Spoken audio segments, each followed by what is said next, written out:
Let's go to John Kernan. He has Matt Hagan. Back in the pits with Matt Hagan, who's got a matchup with Robert Hight with implications in the countdown here in the first round. How confident are you, Matt, after throwing down that 411 yesterday during the heat? Well, we're very confident with this diehard Fram car, but, you know, these cars are so humbling. You think you got to figure it out, and it throws you a loop sometimes. But Robert's a tough competitor, and we're not going to take him lightly. We're going to go out there and not leave anything on the table. I know Tom Galago, he's got a really good plan this morning and some good graphs to work off of. So I'm excited to get in that race car, line up there, and try to leave against this guy. It should be a great matchup. Paulie.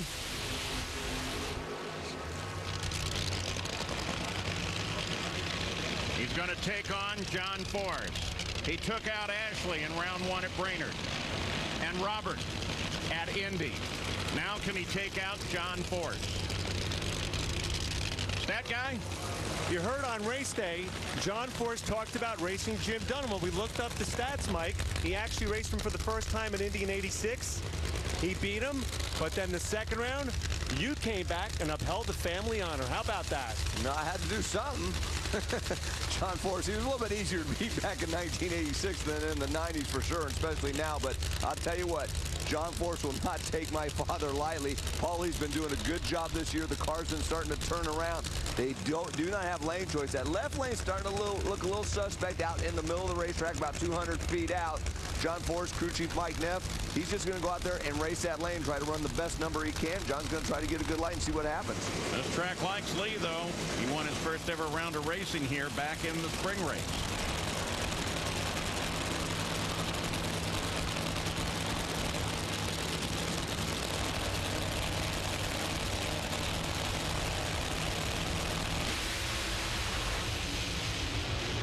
Oh, look at that!